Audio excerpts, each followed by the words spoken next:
In the rolling hills of Hampshire, 15 miles from the sea, stood a house that held one of Victorian England's most carefully guarded secrets. The Grange wasn't the grandest estate in Britain. It didn't boast the ballrooms of Blenheim or the vast acreage of Chatsworth. But within its modest walls lived a woman whose beauty had captivated a prince, whose scandal had rocked a kingdom, and whose daughter carried royal blood that could never be acknowledged. This is the story of Lillie Langtry, the most famous actress of her age, the mistress who won a future king's heart, and the estate where she raised the child he would never publicly claim as his own.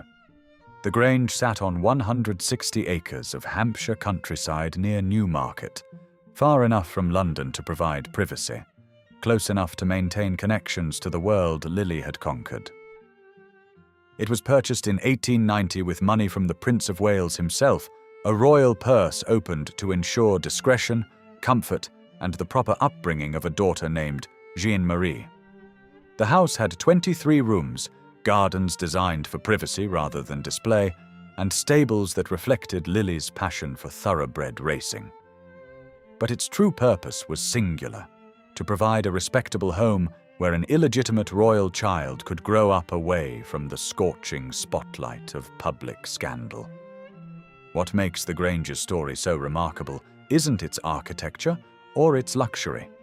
It's what it represents: the elaborate lengths to which Victorian society would go to maintain appearances, the price paid by women who loved above their station, and the cold reality that even a prince's love came with boundaries that money could blur but never quite erase.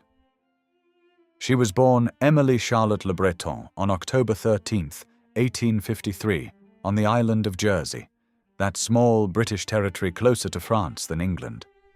Her father was the Very Reverend William Courbet Le Breton, Dean of Jersey, a respected clergyman whose modest income of £300 per year supported a family of 7 children. The Le Bretons lived in the deanery at St. Saviour's, a substantial stone house that came with the position but little else. Respectability without wealth, position without luxury. This was Lillie's childhood. Jersey in the 1850s and 1860s was provincial, isolated, governed by traditions that made even mainland Britain seem progressive. The island's population spoke a French patois alongside English. Social life revolved around the church and a small community of prosperous merchants and retired military officers. For a clergyman's daughter, the future was predictable: marriage to a suitable local man, children, a life lived within the narrow confines of island society. But Lillie possessed something that transcended her circumstances. By her late teens, she had developed what contemporaries would call classical beauty, a face that seemed sculpted rather than born. Pale skin that required no cosmetics, violet blue eyes that changed shade in different light, a Grecian profile that artists would later compare to classical statuary, and rich auburn hair that fell to her waist when unpinned. She stood 5 feet 8 inches tall, unusually statuesque for the era, with a figure that epitomized Victorian ideals: a 19-inch waist, full bust, elegant bearing. In an era obsessed with aesthetic perfection, when beauty was analyzed and categorized with scientific precision, Lillie Le Breton looked like a Renaissance painting come to life. Men stopped in the street when she passed. Women studied her face, trying to understand what created such an effect. But on Jersey, beauty without fortune led nowhere. She needed escape. On March 9th, 1874, at age 20, she married Edward Langtry, a wealthy Irish widower twice her age, who owned a steam yacht called the Red Gauntlet and seemed to promise escape from Jersey's provincial confines. Edward had money from Irish estates, approximately £3,000 per year, enough to live comfortably in London society. He was dull, conventional, already showing signs of the alcoholism that would eventually destroy him. But he was rich, and he was leaving Jersey. For Lillie, that was enough. They moved to London, taking a house at 21 Eaton Place in Belgravia, one of the city's most fashionable addresses. The house cost £1,000 per year to rent, a substantial sum that demonstrated Edward's financial position. 4 stories, 12 rooms, accommodation for staff, within walking distance of Hyde Park and the houses of London's elite. It was a respectable address that could open doors if one knew how to knock. Edward was content to live quietly, drinking his way through afternoons at his club, sailing his yacht when weather permitted. Lillie was desperately bored. She had married to escape Jersey, only to find herself trapped in a different kind of prison, a comfortable house with a dull husband and no connections to the glittering world she could see but not enter. London society in 1876 operated on rigid codes of ancestry, wealth, and connection. Birth mattered above all. Money without pedigree meant nothing. But the era possessed one peculiar opening. Extraordinary beauty could unlock doors that birth alone could not. When Lillie attended her first society party in May 1876, wearing a simple black dress she had made herself that contrasted dramatically with her pale skin and auburn hair, the effect was instantaneous. Conversation stopped when she entered. Women stared with a mixture of envy and assessment. Men maneuvered for introductions. By the end of the evening, she had been introduced to Lord Ranelagh, a prominent society figure who immediately recognized what Lillie represented, a sensation waiting to happen. Within weeks, invitations arrived at Eaton Place. Artists begged to paint her. Hostesses competed to secure her presence at their gatherings. Lillie Langtry, unknown 6 months earlier, had become the woman everyone wanted to meet. And then, on May 24, 1877, at a party given by Sir Allen Young, she was introduced to Albert Edward, Prince of Wales. Albert Edward, Prince of Wales, was 35 years old in 1877, heir to the British throne and one of the most frustrated men in England. His mother, Queen Victoria, had withdrawn from public life after Prince Albert's death in 1861 and showed no inclination to allow her son any meaningful role in governance. He was excluded from state papers, denied responsibility, kept perpetually waiting for a throne that seemed like it might never come. Victoria was only 58 and in good health. Edward faced decades more of enforced idleness. He filled his time with pleasure, gambling, shooting, sailing, attending the races, pursuing women. He had married Princess Alexandra of Denmark in 1863, a beauty who had given him 6 children and then largely retired from his life, accepting his infidelities with grace or resignation. Edward's affairs were numerous, mostly discreet, tacitly accepted by society as the prerogative of royalty. A married man of his class might have 1 mistress. A prince could have several, provided certain proprieties were observed. But when Edward met Lillie Langtry, something shifted. He wasn't just attracted to her beauty, though that was extraordinary enough. He was captivated by her wit, her intelligence, her ability to hold her own in conversation without the deference that usually surrounded him. She treated him as a man rather than a prince, teased him, disagreed with him, made him laugh. For a man surrounded by sycophants, this was intoxicating. Within weeks, the prince was visiting Lillie at Eaton Place. The visits were theoretically social calls, but their frequency and duration made their nature obvious.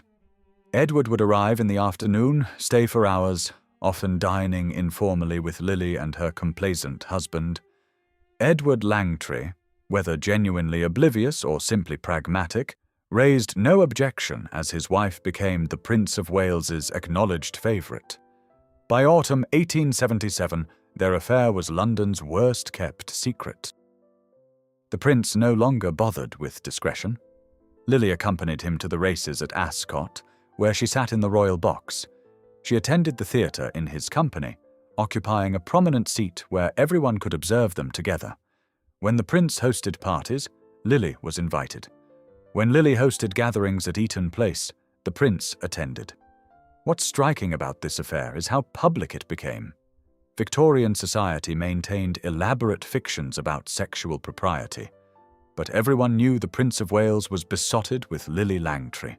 Newspapers couldn't report it directly. Press coverage of royal private lives was strictly limited, but they found ways to hint.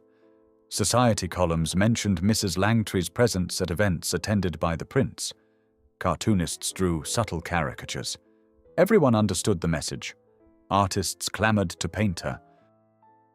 John Everett Millais, one of England's most prominent painters, created a portrait showing Lillie holding a Jersey lily, the flower native to her birthplace.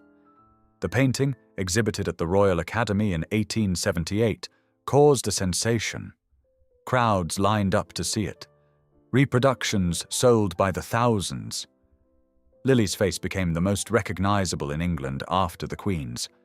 Photographers competed to capture her image. In an era before celebrity culture as we know it, Lillie Langtry became something unprecedented, famous simply for being herself. Her face appeared in shop windows across London. Postcards bearing her photograph sold for 6p each. Companies used her image to advertise products without permission or payment.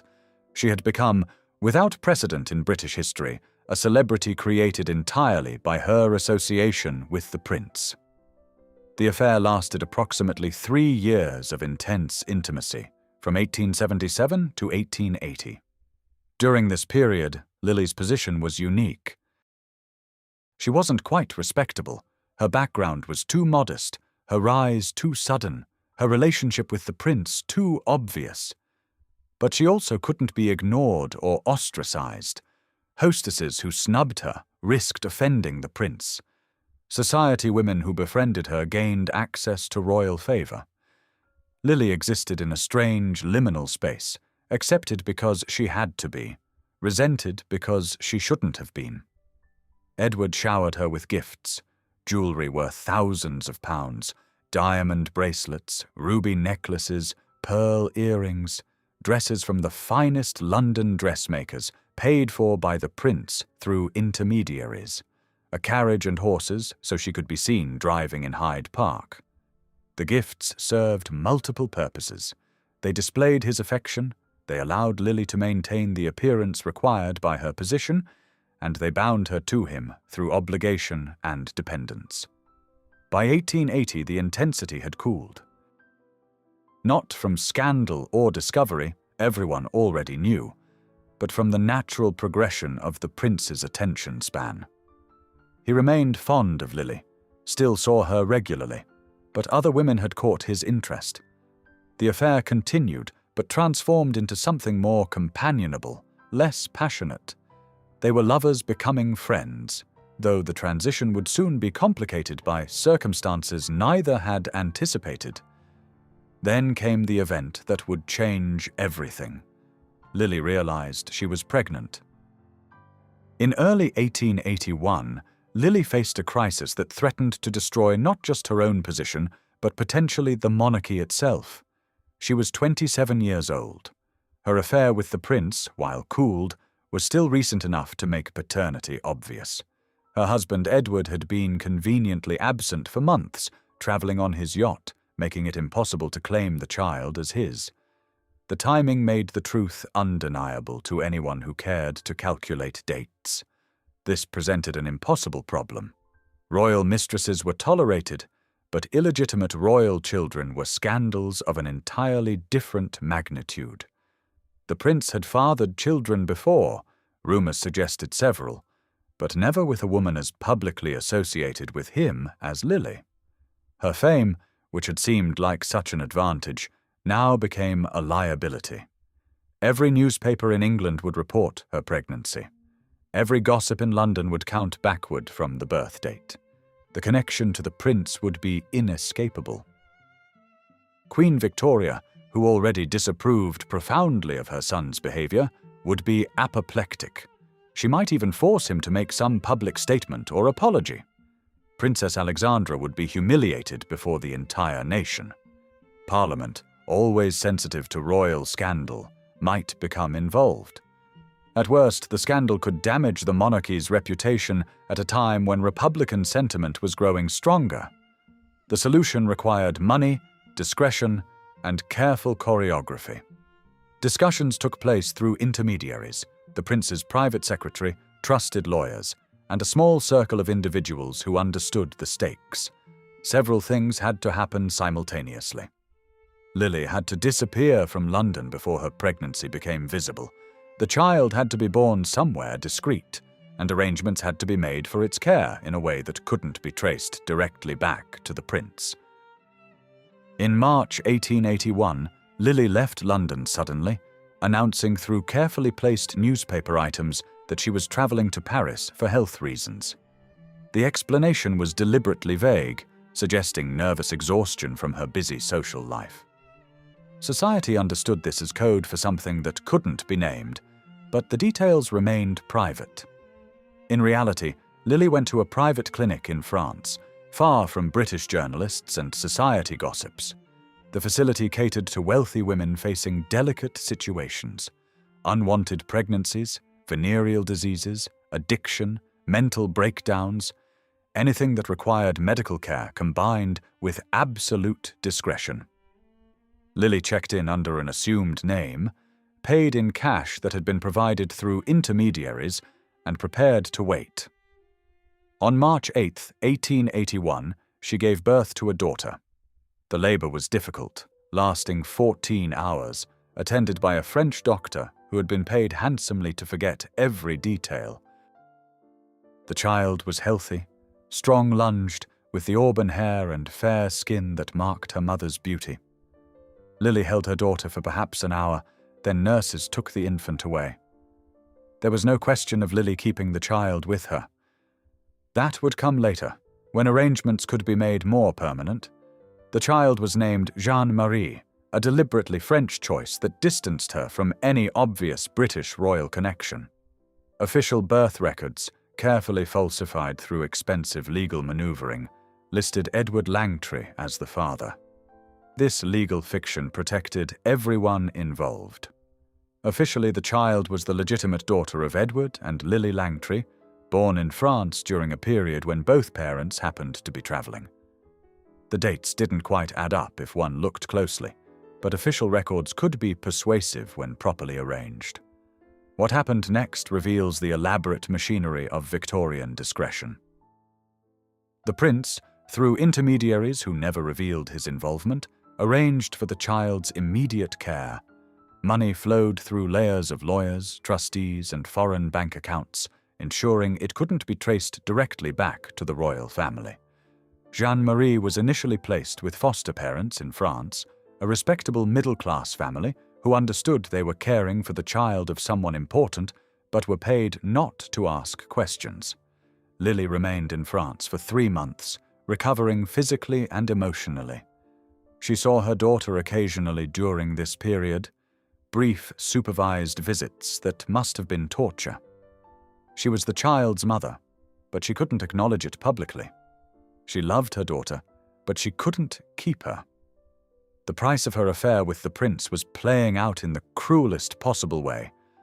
Meanwhile, back in London, Lillie's absence created its own problems. Society talked. Where was the Jersey Lillie? Was she genuinely ill? Had the prince tired of her completely? Rumours circulated, some close to the truth, others wildly off target. The uncertainty actually helped. With no definite information, gossip couldn't coalesce into confirmed scandal. When Lillie returned to London in June 1881, she discovered she had lost everything. Society, which had tolerated her affair with the prince, could not forgive what they suspected about the French sojourn. Invitations ceased. Former friends cut her in the street when she tried to acknowledge them. Drawing rooms that had competed for her presence now closed their doors. Her husband, Edward, finally forced to acknowledge reality, moved out of Eaton Place and initiated separation proceedings. He never divorced her. Divorce required parliamentary approval and would have created exactly the public scandal everyone wanted to avoid. But the marriage was over in all but name. The Prince of Wales, with the cold pragmatism that characterized his handling of inconvenient situations, also withdrew. He didn't abandon Lillie completely. He would ensure financial support continued. But he stopped visiting, stopped writing, stopped acknowledging her in public. Lillie had become what royal mistresses always risked becoming, an embarrassment to be managed rather than a companion to be cherished. I think what's remarkable about this moment is how completely Victorian society could erase a woman.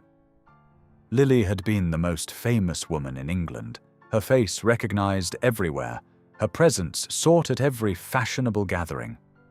Within months of her daughter's birth, she was socially dead. The prince, of course, continued his life unaffected. He would have other mistresses, other scandals, other children born on the wrong side of the blanket. But Lillie faced a choice that would define the rest of her life: disappear into obscurity or find a way to survive on her own terms. She chose survival, and that choice would make her one of the most remarkable women of her era. Unable to return to society, facing financial uncertainty with her husband's income withdrawn, Lillie did something unprecedented for a woman of her background. She decided to become an actress. In Victorian England, this was a radical, almost shocking move. Acting was not considered a respectable profession for women. Actresses were often assumed to be prostitutes, their profession a euphemism for sexual availability. No woman from Lillie's social background, no former society beauty, no acknowledged royal mistress had ever deliberately chosen the stage. But Lillie understood something crucial that showed her intelligence and pragmatism. She was already famous. Her face was already recognized everywhere.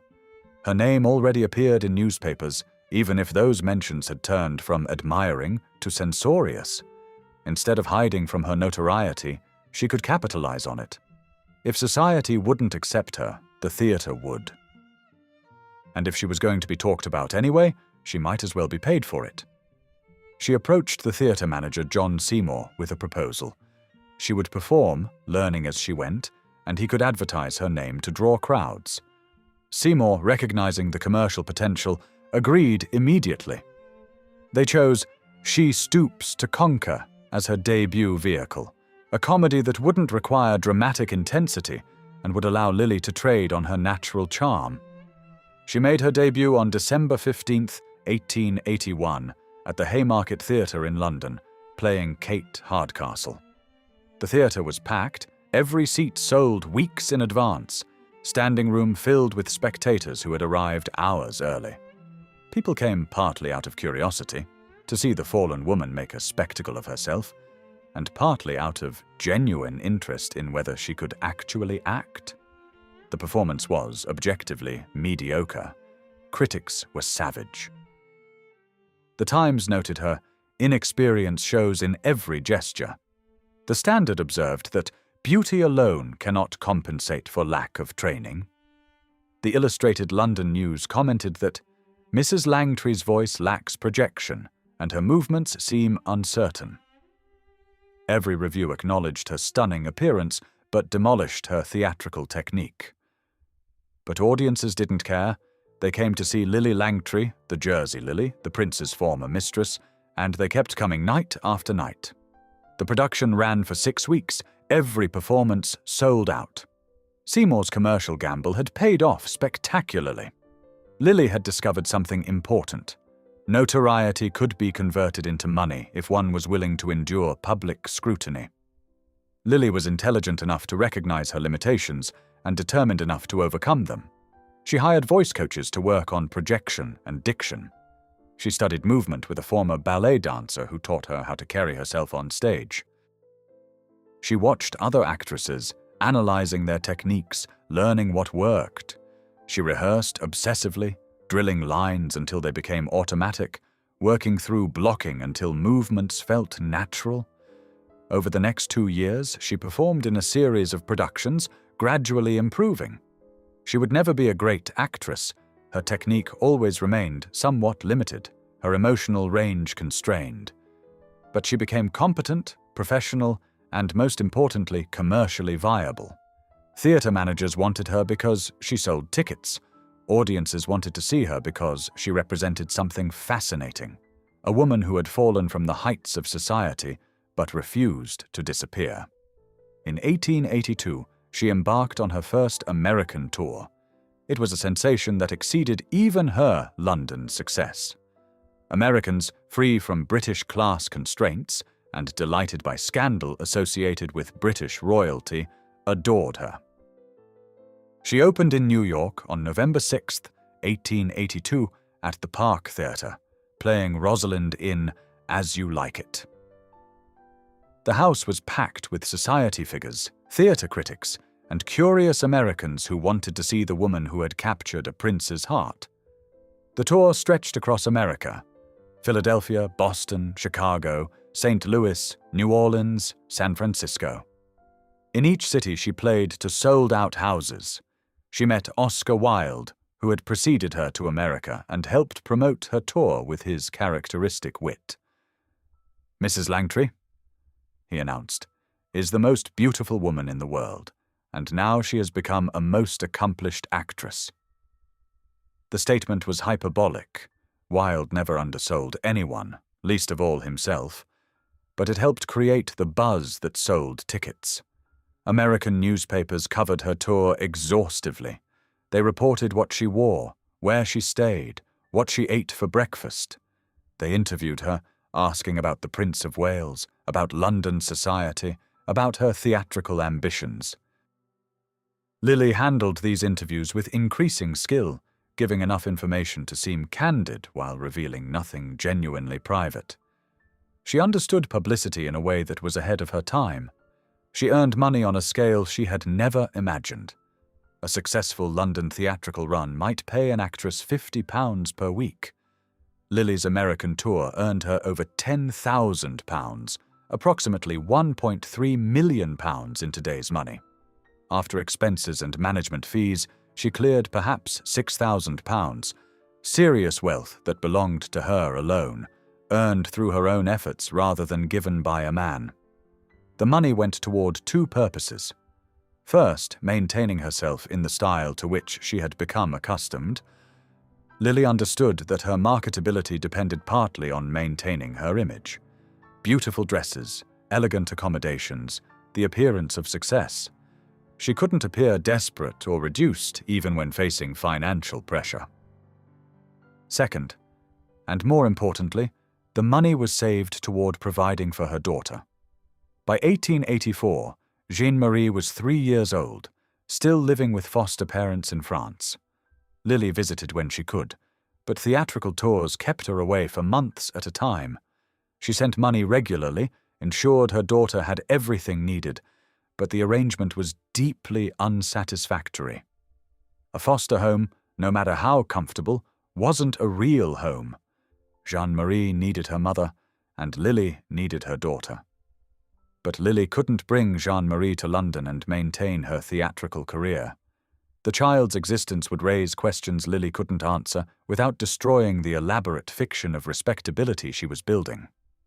The solution eventually became obvious. Lillie needed a country house, somewhere private enough to shield Jeanne-Marie from scrutiny, respectable enough to maintain appearances, and accessible enough that Lillie could maintain her theatrical career. Such a property would be expensive, but Lillie's earnings were growing with each successful tour. The Prince of Wales, through his intermediaries, made it clear he would help financially. The initial crisis of Jeanne-Marie's birth had passed. Society had moved on to other scandals. 3 years had created distance, and distance allowed pragmatism. The prince couldn't acknowledge his daughter publicly, but he could ensure she was raised properly. The arrangement was purely practical by this point. Whatever affection had existed between the prince and Lillie had been consumed by scandal, separation, and time. What remained was obligation and mutual interest in maintaining discretion. Negotiations proceeded through the usual layers of intermediaries. The prince would contribute substantially to purchasing a property, but the purchase had to appear to come from Lillie's own resources. The property must be far enough from London to ensure privacy. It must be substantial enough to be respectable, but not so grand as to invite questions about how an actress could afford it. And ideally, it should be somewhere that aligned with Lily's public interests, so her presence there would seem natural rather than suspicious. By 1888, the parameters were clear. The search for a suitable property began in earnest, and in 1889 they found the Grange. The Grange, located near the village of Kentford in Suffolk, approximately 4 miles from Newmarket, met every requirement on Lily's list. The property had been built around 1810, a Georgian manor house with pleasing proportions, but no particular architectural distinction. It sat on 160 acres, including 40 acres of parkland, 20 acres of formal gardens, and the remainder in agricultural fields that were leased to local farmers. The house itself contained 23 rooms arranged over 3 floors, plus attics and cellars. Enough for family, staff, and the occasional guest, but far smaller than the grand country estates of the aristocracy. The previous owner had been a retired military officer who had died without direct heirs. The estate was being sold to settle debts and divide proceeds among distant relatives. This meant the property could be purchased without complicated negotiations or excessive attention. The asking price was £15,000, approximately £2 million in today's money. Substantial but not outrageous for a property of this size and location. Purchase negotiations began in autumn 1889 and concluded in January 1890. The price was paid through a trust arrangement that obscured the source of funds. Officially, the purchase documents showed that Emily Charlotte Langtry, Lily's legal name, acquired the property through a combination of savings from her theatrical career and a loan from an unnamed benefactor. In reality, the Prince of Wales provided approximately £10,000 of the purchase price, channeled through lawyers and financial intermediaries to ensure plausibility and deniability. Lily contributed her own savings, about £5,000 earned from American tours, enough to make her ownership claim credible. The location was perfect for multiple reasons. Newmarket, the historic centre of British horse racing, lay 4 miles distant. Lily had developed a passionate interest in thoroughbred racing during her years with the Prince of Wales, and by 1889 she owned several horses that raced under her own colours. Purchasing a property near Newmarket made perfect sense given her public racing interests. It explained her presence in the area and provided a respectable reason for maintaining a country estate. The property's position relative to London was also ideal. 65 miles separated the Grange from the capital, approximately 3 hours by train. Close enough for Lily to travel to London for theatrical engagements or business meetings, far enough to ensure that casual visitors or journalists wouldn't make the journey without specific purpose. The village of Kentford was small, fewer than 300 residents, too insignificant to attract society visitors or excessive curiosity. Lily took possession in February 1890 and immediately began modifications. The house needed updating. The previous owner had been elderly and had allowed maintenance to lapse.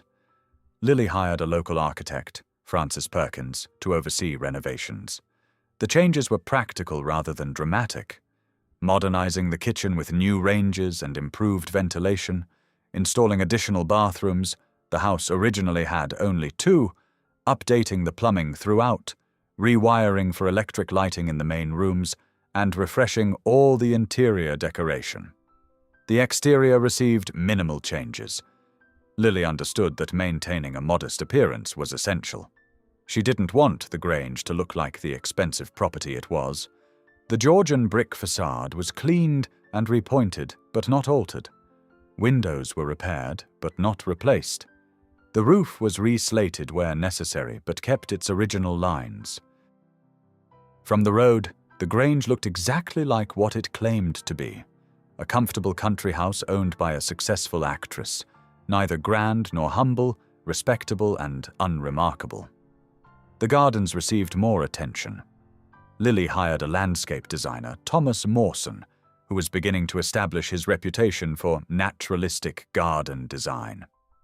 Mawson understood that the gardens needed to provide privacy while appearing simply decorative. He planted dense hedges of yew and beech around the property perimeter, creating green walls that blocked views from the road and neighboring fields. These hedges, eventually growing to 15 feet tall, created a protected enclosure within which life could proceed unseen. Within the hedge boundaries, Mawson designed gardens that combined beauty with function. A walled garden behind the house provided vegetables and cutting flowers, ensuring the household could be partially self-sufficient. A rose garden south of the house created a pleasant area for outdoor entertaining during summer months. A long lawn stretched east from the house toward a small lake, artificial but picturesque, stocked with ornamental fish and surrounded by willows. But the real investment at the Grange went into the stables. Lillie's racing interests were genuine and growing. She had purchased her first racehorse in 1883, a filly named Venture that had won several modest races. By 1890, she owned 8 horses and was planning to expand her racing stable significantly. The existing stables at the Grange could accommodate 6 horses, insufficient for her ambitions. During 1890 and 1891, Lillie constructed new stable buildings designed by a specialist in racing facilities. The final complex could accommodate 16 horses in individual boxes, with separate buildings for tack rooms, feed storage, and accommodation for grooms. A covered exercise area allowed horses to be worked in bad weather. Paddocks provided turnout space. The quality of the facilities matched or exceeded what many aristocratic racing owners maintained. These stables served multiple purposes. They were genuinely necessary for Lillie's racing operations. By the mid-1890s, she would own over 20 horses, but they also provided the perfect explanation for the Grange's existence. Lillie Langtry owned a country estate near Newmarket because she was a serious racing owner. The reasoning was circular but convincing. No one questioned why she needed such a substantial property when the racing stables provided such an obvious answer. The total cost of purchase and renovations approached £20,000, over £2.5 million today. The prince had provided the initial purchase price, but ongoing costs came from Lillie's earnings. By 1890, she was earning approximately £5,000 per year from theatrical tours, £2,000 from racing winnings and breeding fees, and another £1,000 from investments. It was substantial income, enough to maintain the Grange and live comfortably, though not lavishly by aristocratic standards.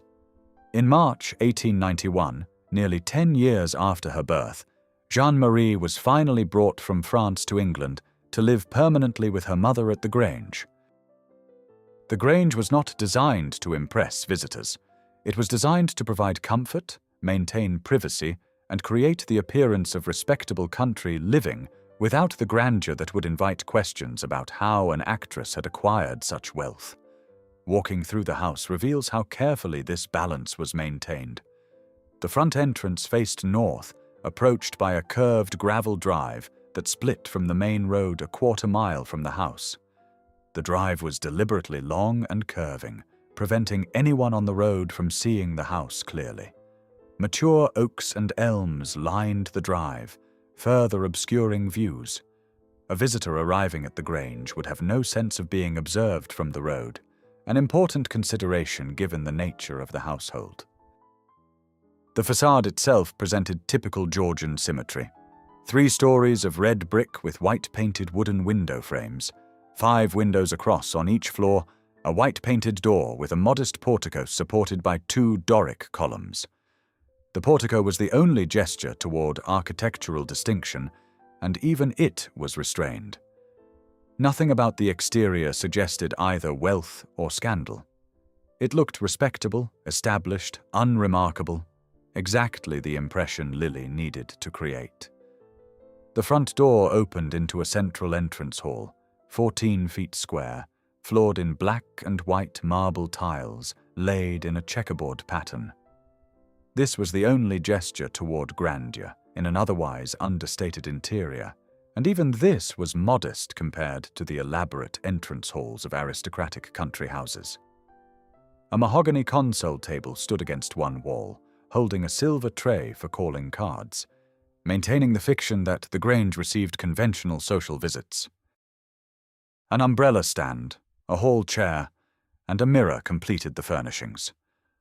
The walls were painted pale grey, with white mouldings and a white ceiling. Simple, elegant, carefully neutral. A curved staircase rose from the back of the hall, its mahogany banister polished but without elaborate carving. The stairs were carpeted in a deep red runner held in place by brass rods, muffling footsteps and adding a touch of colour to the otherwise neutral palette. At the first-floor landing, a large window provided natural light overlooking the rear gardens. Rooms opened off the entrance hall on both sides. To the left, a drawing room. To the right, a dining room. Beyond these, reached through connecting doors, a morning room on the left side and a library on the right. The house's Georgian origins were evident in this symmetrical arrangement, each room balanced by a corresponding space on the opposite side. The drawing room stretched 35 feet along the south side of the house, its walls covered in pale green silk wallpaper imported from France. 3 tall windows faced the gardens, dressed with cream silk curtains that could be drawn for privacy or opened to admit light. The room was furnished for comfort rather than formality. 3 sofas upholstered in coordinating green damask, multiple armchairs, small tables holding lamps and books, a grand piano in one corner. Lillie decorated this room with photographs, dozens of them, arranged on tables and hanging on walls in silver frames, herself in various theatrical roles, as Rosalind in As You Like It, as Cleopatra, as Lady Macbeth. Photographs of racecourses where her horses had won, the animals captured mid-gallop or standing in winners' enclosures, friends from her theatrical life, Ellen Terry, Sarah Bernhardt, Oscar Wilde.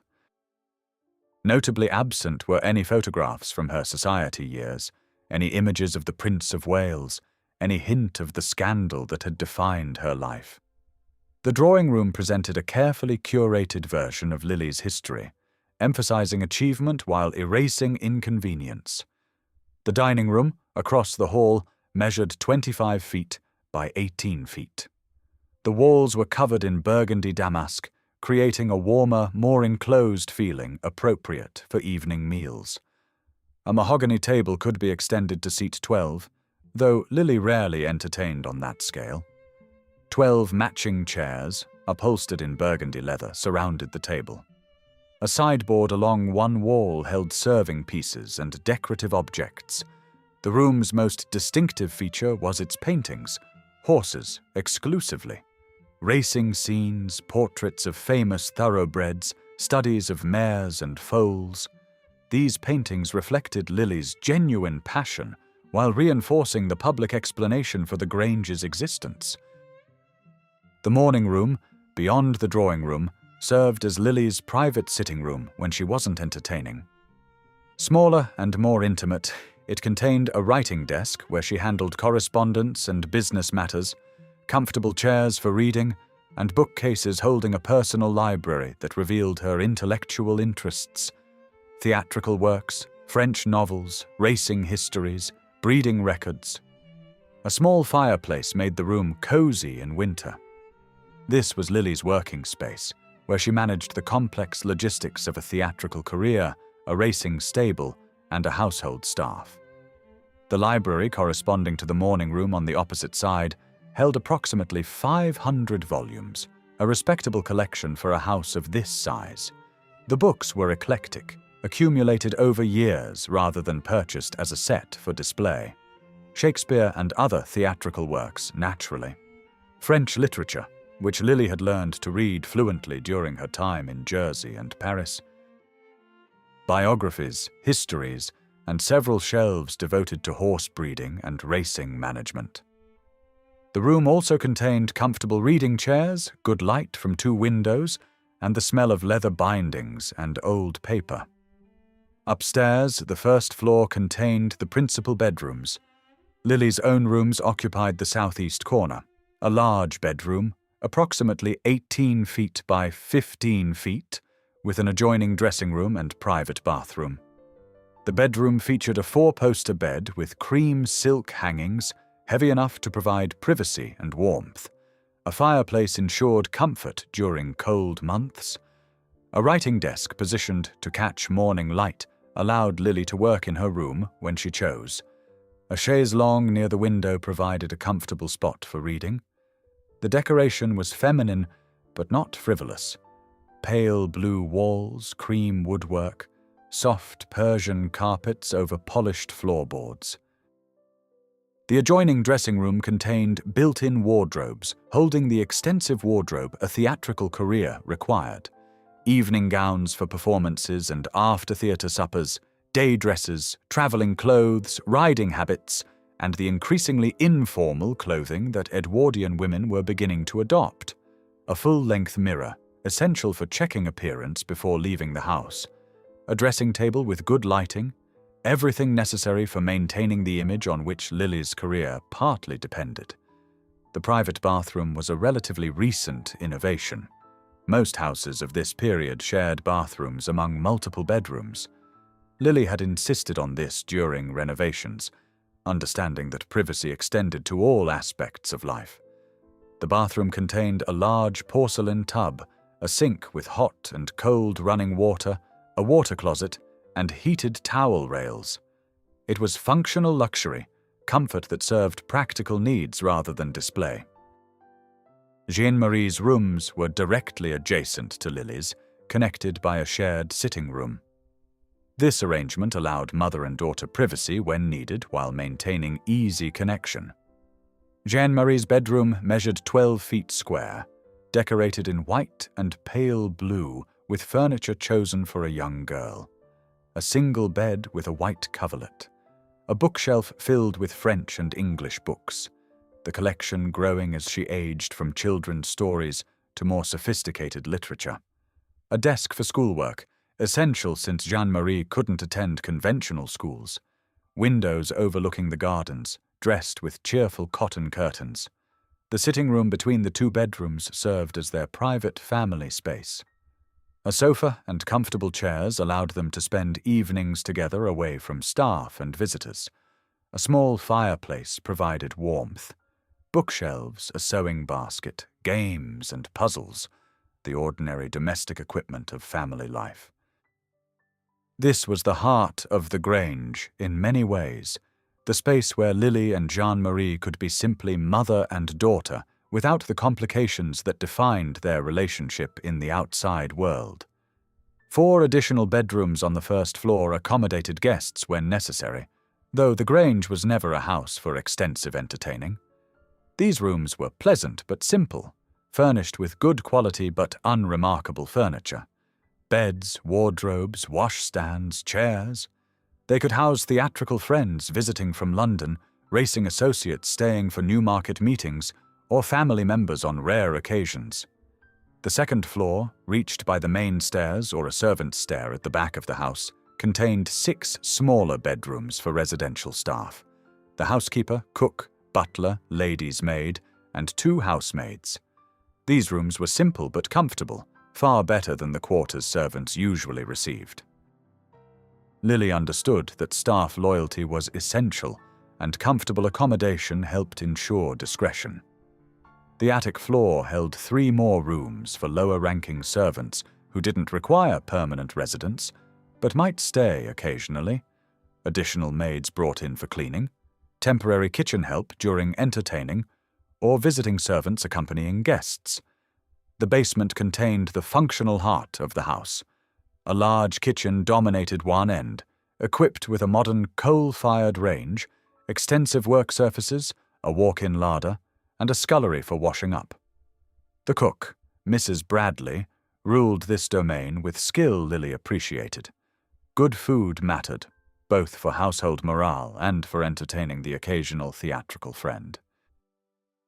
Additional basement rooms included the wine cellar, relatively modest since Lillie wasn't a heavy drinker, storage rooms for household supplies, the butler's pantry where silver and valuable items were secured, and the servants' hall where staff took their meals and relaxed during off-duty hours. A separate entrance at the back of the house allowed servants and delivery people to come and go without using the main entrance, maintaining the separation between public and private areas that Victorian households considered essential. This entrance opened into a passage leading to the kitchen and servants' areas, ensuring the family never had to encounter the domestic machinery that made comfortable life possible. The entire house was designed around the principle that has shaped comfortable domestic architecture for centuries.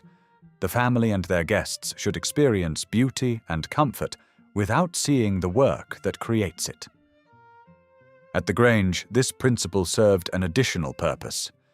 The smooth functioning of the household, the discretion of the staff, and the careful maintenance of appearances all contributed to protecting Jeanne-Marie's identity and allowing Lillie to maintain respectability despite circumstances that should have made it impossible.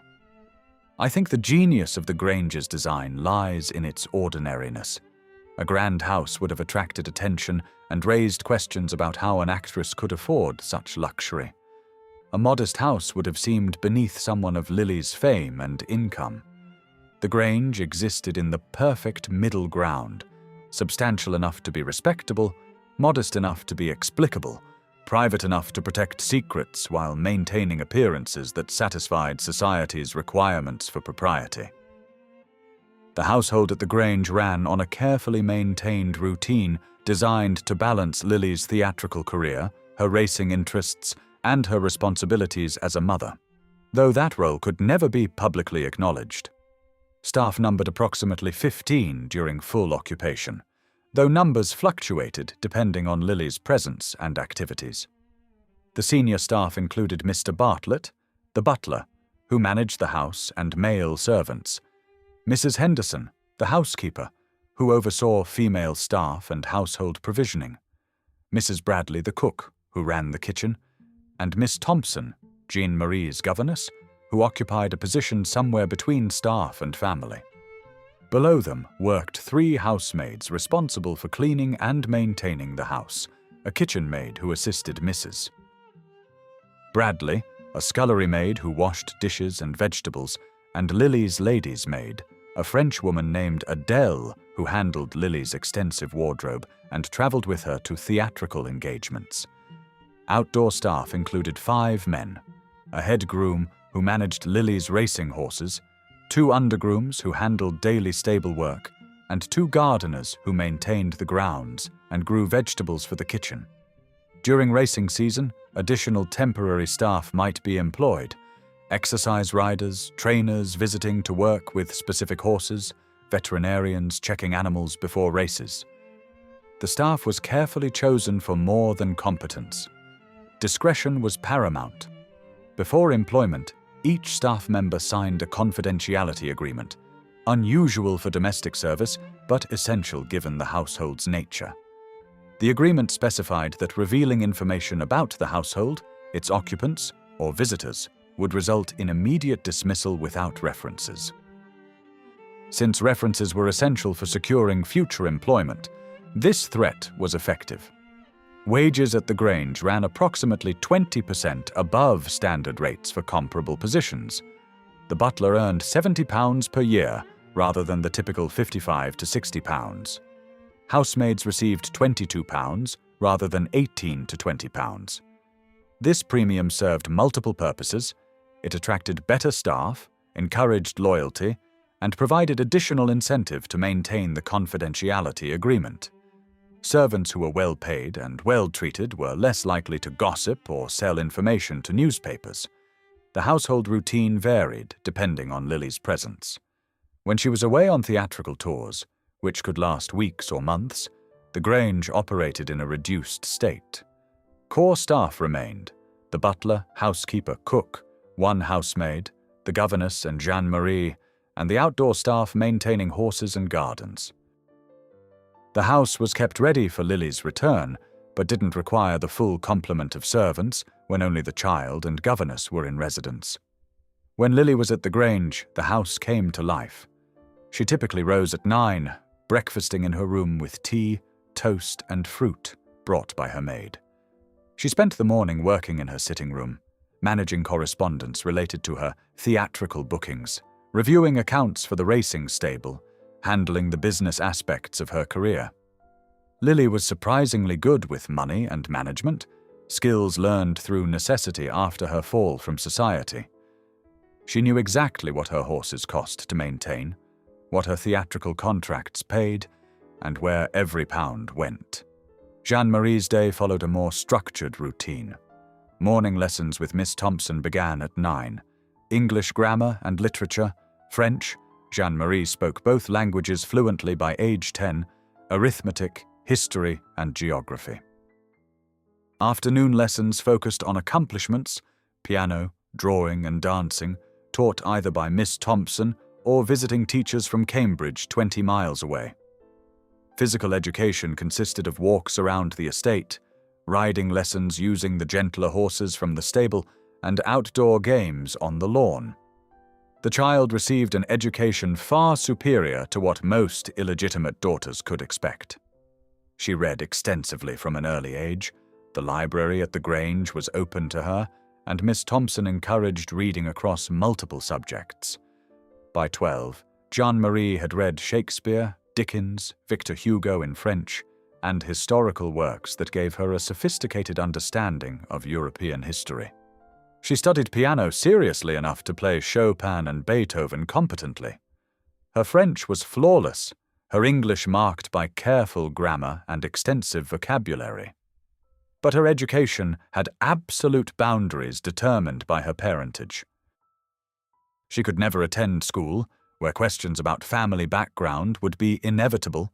She could never be presented at court, the traditional debut for upper-class girls.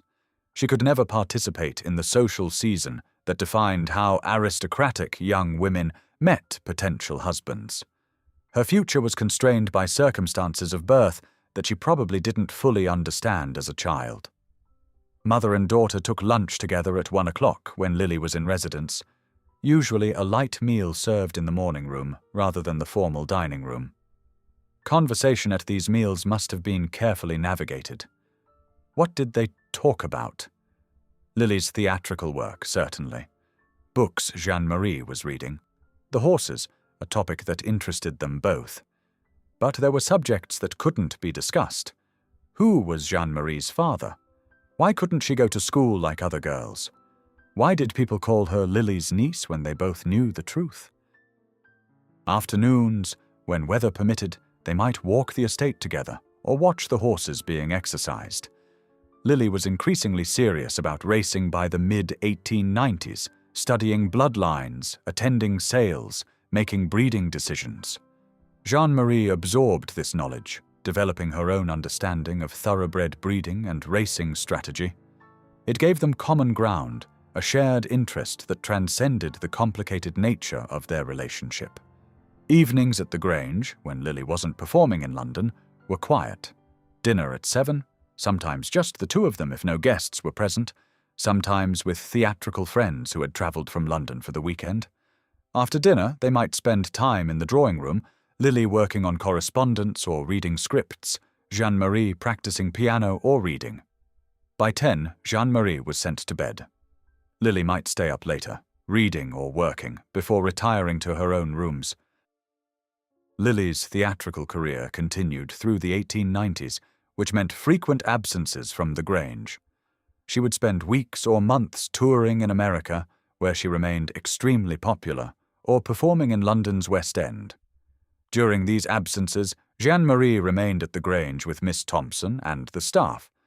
Letters went back and forth weekly, carefully affectionate but somewhat formal, as if neither quite knew how to bridge the gap created by circumstance and necessity. The letters that survive from this period reveal the awkwardness. Lillie wrote about her performances, the cities she visited, people she met, treating Jeanne-Marie more like a younger friend than a daughter. Jeanne-Marie wrote about her lessons, books she'd read, horses that had won races, dutiful reports from a well-brought-up child. Neither could write what they perhaps felt, that the separation was painful, that the situation was strange, that they were connected by blood but separated by circumstances neither could change. When Lillie was in residence, the Grange occasionally hosted small weekend parties for theatrical friends. Oscar Wilde visited several times in the early 1890s before his own scandal and imprisonment destroyed his life. He was charming with Jeanne-Marie, treating her with the elaborate courtesy he extended to children, telling her stories about his time in America and his meetings with interesting people. Ellen Terry, the era's greatest actress, came to discuss roles and careers with Lillie. Sarah Bernhardt, the French theatrical legend, stopped by during her English tours, filling the house with dramatic energy and cigarette smoke. These gatherings were theatrical rather than aristocratic in character. Guests stayed up late, talking about plays and performances rather than politics and horses. They drank champagne rather than port. They smoked in the drawing room, something that would never happen in a conventional country house. The conversation was witty, irreverent, sometimes scandalous. These were people who lived outside conventional social codes, whose profession involved inhabiting other lives, and who accepted Lillie without judgment because they understood that surfaces could deceive. Jeanne-Marie was kept separate from these gatherings, dining upstairs with Miss Thompson while adults entertained below.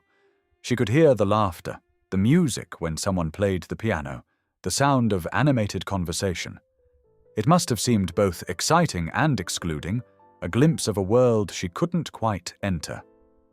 The Prince of Wales visited the Grange exactly once, in July 1893, a carefully orchestrated afternoon call designed to avoid press attention.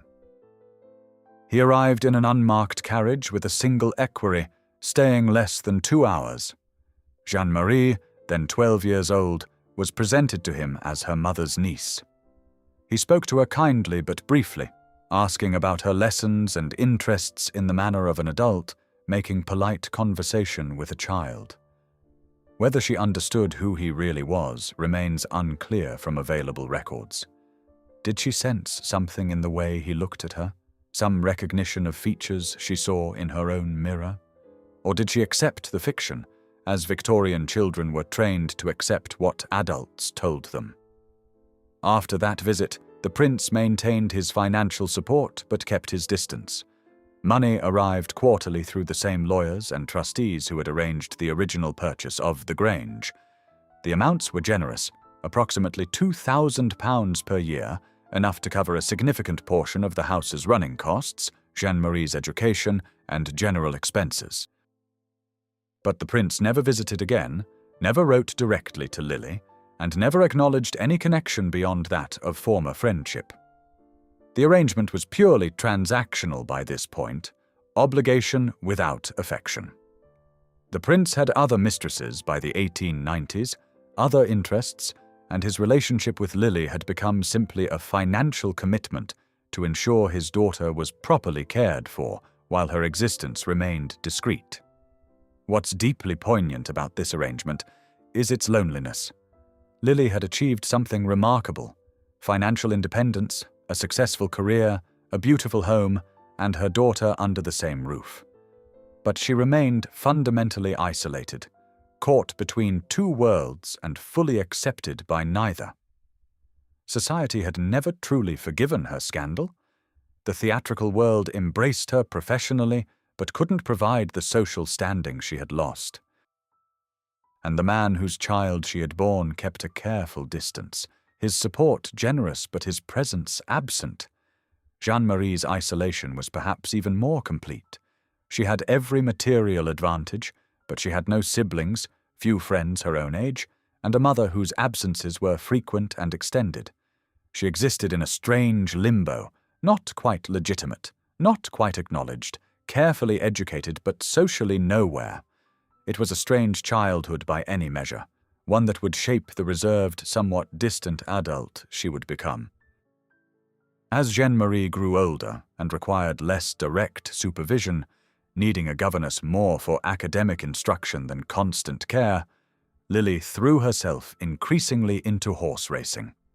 The stables at the Grange expanded during the mid-1890s to accommodate more thoroughbreds as her breeding and racing operation grew more ambitious and professional. Racing gave Lillie something she had never quite achieved elsewhere: respect based purely on merit. In the theatre, she would always be the Jersey Lillie, her fame inseparable from beauty and scandal. On the racing turf, she became known for her eye for horses, her willingness to take calculated risks, and her genuine knowledge of breeding and bloodlines. She studied obsessively. Her library at the Grange accumulated volumes on thoroughbred breeding, racing history, and bloodline analysis. She travelled to sales in Ireland and England, inspecting horses personally, rather than relying solely on advisors. She made her own breeding decisions, sometimes against professional advice, trusting instincts developed through years of study and observation. By 1895, she owned or had bred over 20 horses.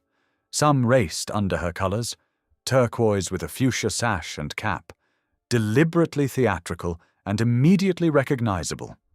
Others were sold at profit when she identified buyers willing to pay for good bloodlines.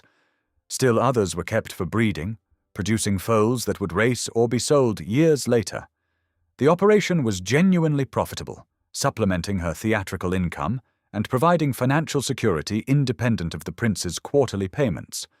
She registered her racing colours with the Jockey Club in 1892, one of relatively few women to do so. She raced under her own name, not hidden behind a male relative's identity as the many women owners did. She attended race meetings, not in the society boxes where aristocratic women watched from a distance, but in the owners' and trainers' enclosure, discussing breeding and training with other professionals. She was direct, knowledgeable, and willing to argue her case with trainers who thought women didn't understand racing. In 1897, Lillie achieved her greatest racing triumph. Her horse Merman, which she had purchased for relatively little money based on bloodline analysis that suggested hidden potential, won the Cesarewitch Stakes at Newmarket. The race was one of British racing's major handicaps, highly competitive and prestigious. Merman won at odds of 100 to 1, a shocking upset that earned Lillie £18,000 in combined prize money and betting returns, approximately £2.5 million in today's money. More importantly, the victory earned her genuine credibility in racing circles. This wasn't a society woman dabbling in racing as a hobby or a vanity project.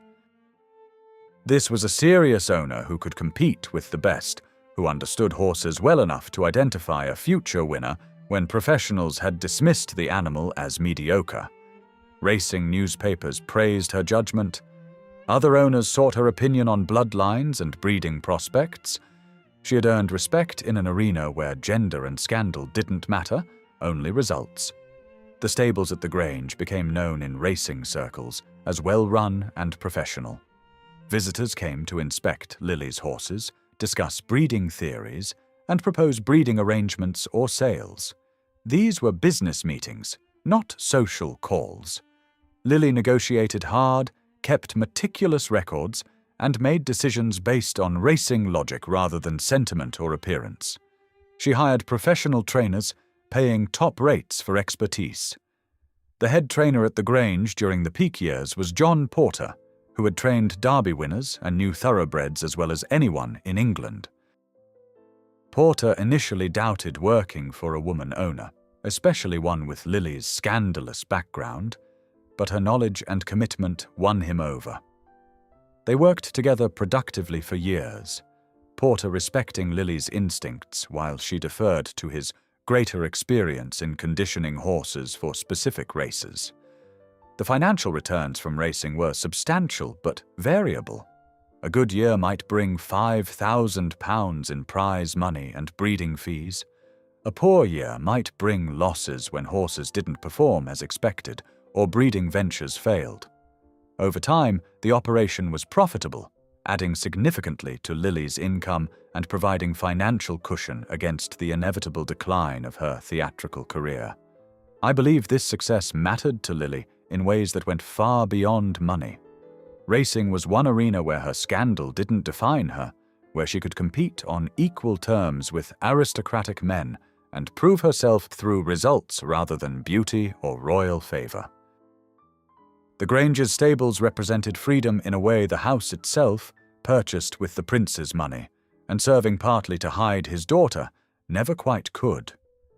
The stables were hers, built with her money, housing horses she'd chosen, operated according to her judgment. They represented genuine achievement in a life where so much had been given, taken away, or compromised by circumstance. As Jeanne-Marie entered her late teens, the limitations of her situation became increasingly apparent and problematic. She had been raised as a lady, educated as a lady, with all the polish and accomplishment that wealth and careful instruction could provide, but she could never fully be one. Her official parentage marked her as illegitimate, the daughter of a separated couple, mother an actress, father an alcoholic wastrel who had died in 1897 without ever acknowledging her. Her lack of social presentation meant she had no access to the marriage market that defined most upper-class women's futures. In 1898, at age 17, she was sent to Paris to attend a finishing school, the standard final polish for wealthy girls before they entered society. The school, expensive and exclusive, taught deportment, advanced French, art history, music, and the subtle skills of managing households and social situations. But even here, Jeanne-Marie's background created problems. Other students came from established families with clear social positions, French aristocrats, wealthy bourgeoisie, a few American heiresses. Jeanne-Marie was the niece of an actress, a background that raised eyebrows even in relatively liberal Paris. She was polite, well-educated, beautiful, but subtly different, set apart by circumstances she couldn't explain. She returned to the Grange in early 1900, a young woman of 19 with no clear future. She couldn't debut in London society. No sponsor would present an actress's daughter, however beautiful and accomplished. She couldn't marry advantageously without proper pedigree. Aristocratic families investigated backgrounds thoroughly before accepting marriage proposals. She could live comfortably on the allowance that continued to arrive quarterly, but comfort wasn't purpose. What was she supposed to do with her life? The solution, eventually, was marriage to Ian Malcolm, a Scottish aristocrat who knew the truth about Jeanne-Marie's parentage and, remarkably, didn't care, or at least was willing to accept it. Malcolm was born in 1868, making him 13 years older than Jeanne-Marie. He was the younger son of a Scottish baronet, which meant he had a title but little money. He was educated at Oxford, served briefly in the diplomatic corps, and by 1900 was working as a political secretary and writer. He had bohemian inclinations, moved in literary and theatrical circles, and was himself somewhat of a social outsider despite his aristocratic background. How they met isn't entirely clear from surviving records, but likely through Lillie's theatrical connections. Malcolm knew Oscar Wilde, moved in the same London circles where theatre and society intersected, and would have encountered Lillie at various gatherings. Whether he pursued Jeanne-Marie romantically or whether the match was arranged through Lillie's contacts is uncertain, but by late 1901 they were engaged. The Prince of Wales, by then King Edward VII, Queen Victoria having died in January 1901, provided a dowry that was channeled through the usual intermediaries and legal structures. The amount was substantial, £50,000, approximately £6.5 million today, invested in trust to provide income for Jeanne-Marie's lifetime. This was far more than most young women of her official social position could expect. It ensured her financial security regardless of her husband's fortunes and made the marriage attractive to Malcolm, who had title but limited means. The wedding took place on July 26, 1902, at St. George's Church, Hanover Square in London. It was a quiet ceremony, deliberately low-key to avoid press attention. Lillie attended, of course, as did a small group of Lillie's theatrical friends and Malcolm's family. The newspapers noted the marriage briefly, Ian Malcolm marrying the daughter of Mrs. Langtry, but without extensive commentary. By 1902, Lillie was less scandalous than she had been 20 years earlier. Time had normalized her somewhat, and a respectable marriage for her daughter was seen as closing a chapter rather than opening a new scandal. After the marriage, Jeanne-Marie left the Grange permanently. She and Ian lived primarily in London, in a comfortable house in Kensington purchased with her dowry. Malcolm worked in politics and journalism, eventually becoming a member of Parliament. Jeanne-Marie bore 3 children over the next decade, 2 daughters and a son, giving her the conventional family life that her own childhood had lacked. Her relationship with Lillie remained cordial, but somewhat distant throughout her adult life. They saw each other regularly, but not frequently, perhaps several times a year for lunch in London or brief visits. The peculiar circumstances of Jeanne-Marie's childhood had created a permanent awkwardness between them. They were affectionate, but never quite comfortable, their relationship shaped by years of separation, necessary deception, and the fundamental strangeness of raising a royal bastard who could never be acknowledged as such. Whether Jeanne-Marie ever learned the full truth about her paternity is unclear. She certainly suspected the quarterly payments that continued until Edward VII's death in 1910, the single carefully orchestrated visit when she was 12, the unusual level of her dowry, all suggested something beyond what official records claimed. But if she knew definitively, she never spoke of it publicly. She maintained the fiction of being Edward and Lillie Langtry's daughter throughout her life, dying in 1964 without ever confirming or denying the persistent rumors about her royal paternity. With her daughter married and gone, Lillie faced an empty house.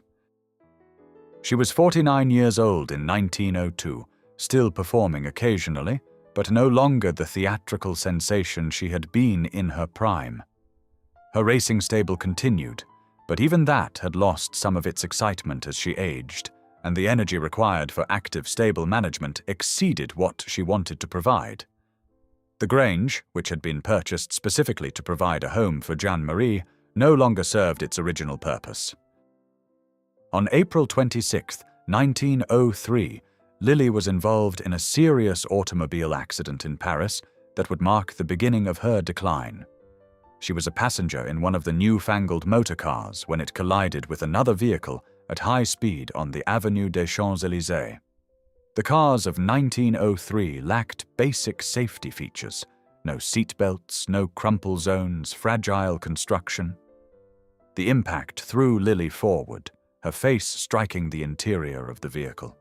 She suffered severe facial injuries, a broken nose, deep lacerations across her left cheek and forehead, and damage to her left eye that affected her vision permanently. Surgeons at the American hospital in Paris did what they could, but medical technology in 1903 was primitive by modern standards. They reset the broken nose, stitched the lacerations, and treated the eye injury, but they couldn't prevent scarring or fully restore her previous appearance. For a woman whose beauty had defined her life, opening doors that birth and breeding had closed, the accident was catastrophic. The scars healed but remained visible, particularly the one across her left cheek that no amount of makeup could fully conceal. Her nose, though reset, was slightly crooked.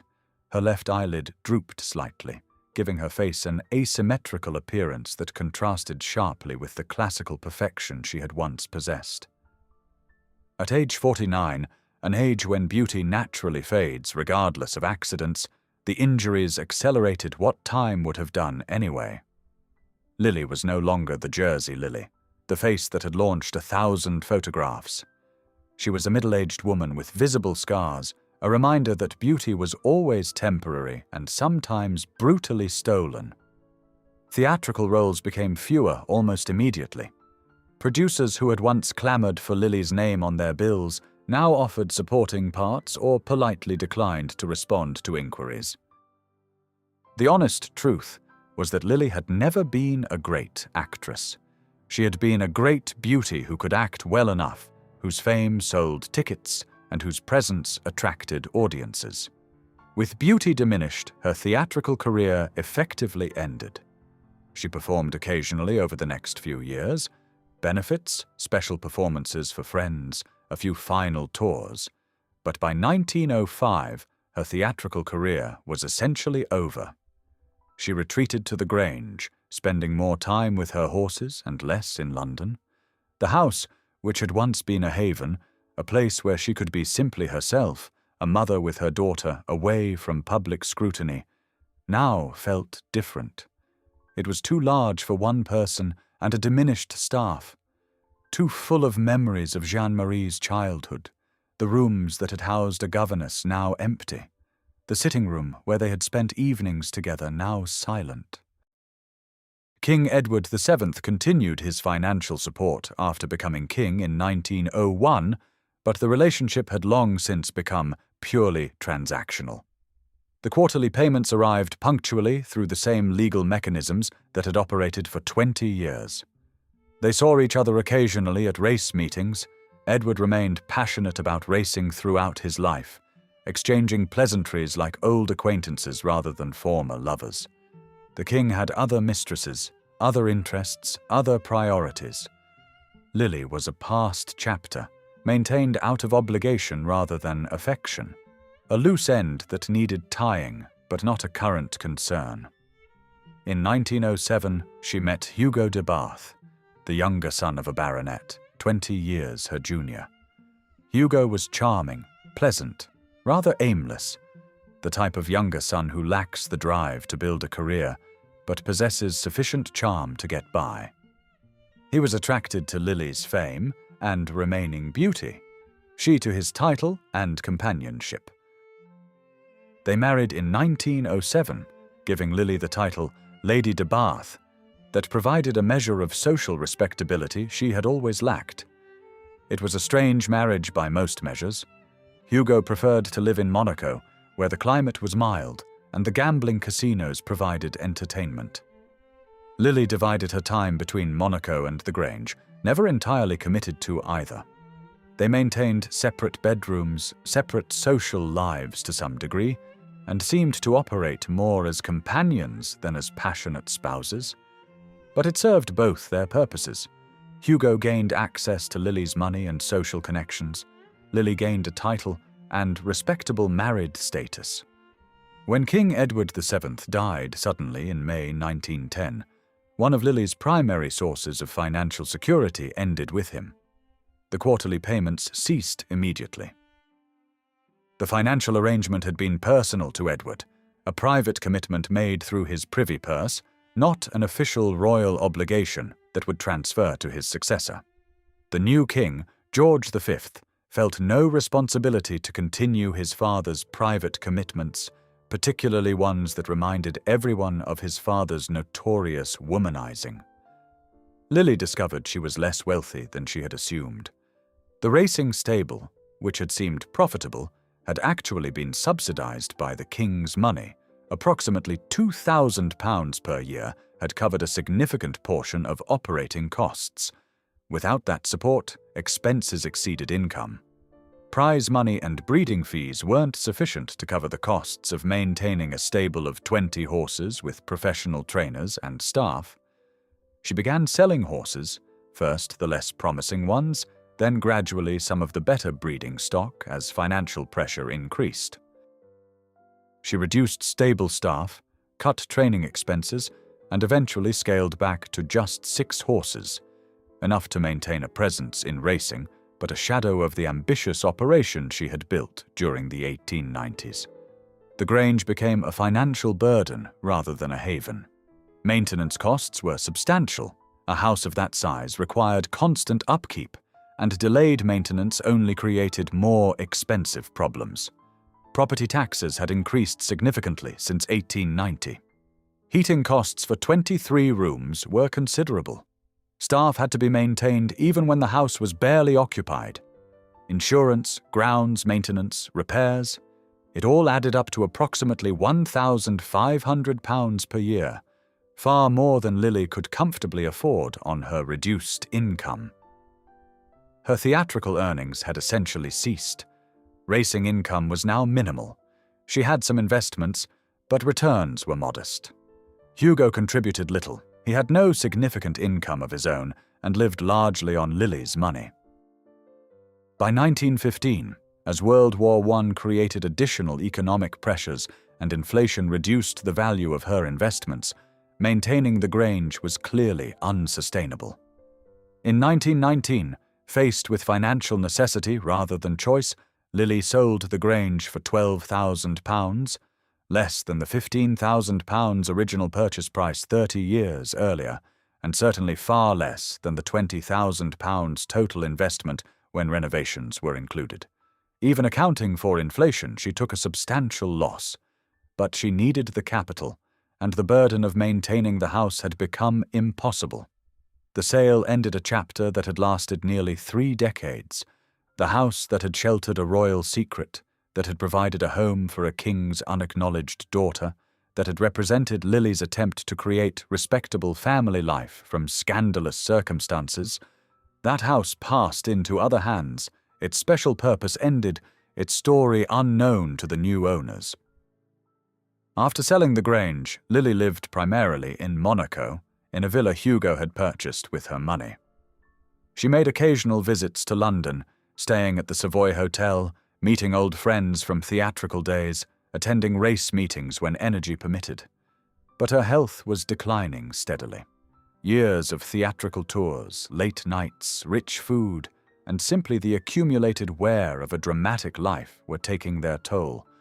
She developed chronic bronchitis that worsened each winter, requiring her to spend cold months in Monaco's mild climate. Jeanne-Marie visited occasionally, bringing her 3 children to meet their grandmother. These visits were pleasant but formal, 3 generations trying to navigate relationships that had never been quite normal. Jeanne-Marie's children, 2 daughters and a son, knew their grandmother had been a famous actress and was once very beautiful. They had seen photographs of her in her prime, that extraordinary face that had captivated a generation. But they didn't know the full story of their grandmother's life or their mother's parentage. Those secrets were kept, as they had always been kept, locked behind the carefully maintained fiction that some things were better left unspoken. Lillie's final years were quiet, far removed from the glamour and scandal of her youth. She played cards, read extensively, maintained correspondence with old friends who were themselves aging and dying. Her racing interests faded to reading race results in newspapers rather than attending meetings. Her theatrical memories became anecdotes told to the few visitors who came to call. She died in Monaco on February 12, 1929, at age 75. The cause was listed as pneumonia following bronchitis, the culmination of years of respiratory problems. She died peacefully in her villa, attended by Hugo and a nurse, far from both the theatrical stages where she had performed and the society ballrooms where she had briefly reigned. Her death made front pages in England and America. Obituaries were lengthy, celebrating her as the most beautiful woman of her age, and the actress who captivated the Prince of Wales. They recounted her theatrical career, her racing successes, her remarkable rise from Jersey clergyman's daughter to international celebrity. They mentioned Jeanne-Marie as her daughter, but delicately avoided discussing paternity, maintaining even in death the fiction that had protected reputations for nearly 50 years. The estate was smaller than expected, the Monaco villa, which passed to Hugo. Some jewelry, much of it sold over the years to raise cash, but a few pieces remaining. Residual theatrical royalties from American tours, a few remaining racehorses. The total value was approximately £35,000, comfortable but not the fortune that Lillie's celebrity might have suggested. The bulk went to Jeanne-Marie, who by then had no need of it. Her trust fund from Edward VII's dowry had grown substantially over 3 decades. Hugo de Bath inherited enough to live comfortably but not grandly. He remained in Monaco, lived another 15 years, and died in 1944 during World War II, by then a forgotten figure who was remembered, if at all, only as the man who had married Lillie Langtry. What happened to the Grange itself is less documented, the house disappearing into obscurity as its famous owner faded from memory. After Lillie's sale in 1919, the property passed through several owners in quick succession, always a sign of a property that has lost its purpose or become difficult to maintain. For a time in the 1920s, it served as a boarding house, the elegant rooms divided into smaller units, multiple families living where one household had once resided. Then, in the 1930s, it became a private school, classrooms replacing bedrooms, the drawing room converted to a dining hall. The stables, once the pride of Lillie's racing operation, were torn down in the 1930s, victims of changing times when motorcars replaced horses and the land was worth more for development than for maintaining buildings that served no modern purpose. The gardens were gradually sold off for housing development, the walled garden becoming foundation for a row of cottages, the rose garden paved for a motorway. By the 1960s, the original house had been so modified, extended and adapted that little of the Georgian structure remained recognizable. What had been a unified whole became a jumbled collection of additions and alterations, each owner leaving their mark without regard for original architecture or aesthetic unity. Finally, in the 1980s, the house was demolished entirely. Modern housing now occupies the site. 30 identical semi-detached homes built by a developer who certainly never knew that this had once been the refuge of a king's mistress and his unacknowledged daughter. There's no plaque, no memorial, nothing to indicate that this was once the Grange, where one of Victorian England's most carefully maintained scandals played out in slow motion over 3 decades. The house that sheltered a royal secret has vanished completely, erased as thoroughly as Victorian society tried to erase the scandal itself.